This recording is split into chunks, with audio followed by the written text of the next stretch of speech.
aujourd'hui, je ne sais pas combien de personnes dans la salle sont capables de dire combien de lecteurs ils ont eu, combien ont ouvert, combien ont regardé, dans ceux qui l'ont ouvert, qu'est-ce qu'ils ont regardé. Alors que moi, ce que je trouve fascinant et une opportunité extraordinaire dans l'HTML, c'est qu'on va avoir une boucle, les émetteurs vont avoir une boucle d'informations en retour sur combien de personnes ont regardé, qu'est-ce qu'ils ont regardé, qu'est-ce qui les a intéressés, combien de temps ils vont passer, etc. etc. Et ça, je suis désolé, moi je suis un directeur financier, ça a été annoncé. Dans l'entreprise, ce qui est fondamental, c'est la notion de retour sur investissement. Tout ce temps, cet argent dépensé pour produire un document de référence dont on ne sait pas finalement quel est le retour sur investissement, c'est un peu frustrant. Donc je trouve qu'il y a dans les évolutions qui sont prévues des gages de rentabilité ou en tout cas de capacité à mesurer le retour sur investissement qui sont très intéressants. Et ce que l'on n'avait pas jusqu'à présent, l'immense lecteur qui arrive, il s'appelle Google. À partir du moment où vous avez un fichier HTML de votre document de référence, les moteurs vont trouver votre information dans votre document de référence sans que vous n'ayez rien à faire. C'est qu'on a eu des contacts avec des entreprises de CAC 40 qui sont déjà amenées à publier aux États-Unis au format XBRL à la demande de la SEC, il y a le reporting, donc avec en plus le tagging des annexes.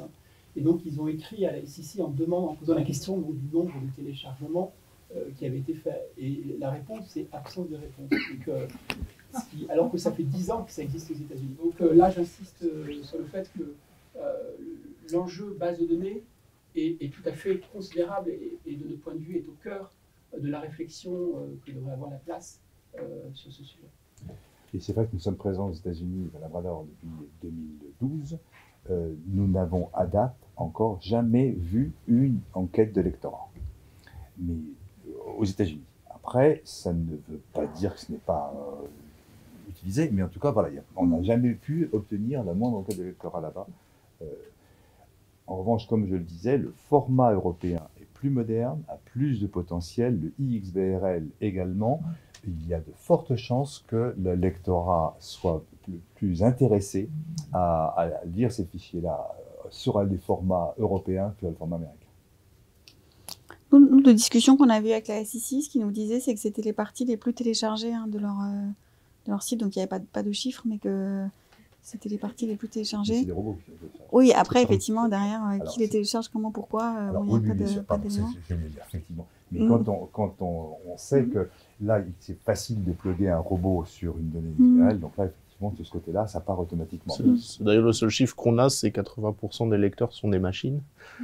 Mais ce qui montre, c'est ce que j'entamais, ça montre l'importance de changer un peu la stratégie, parce que pour le moment, quand on faisait papier ou PDF, on était plutôt sur des lecteurs humains, qu'il faut préserver, c'est très important aussi.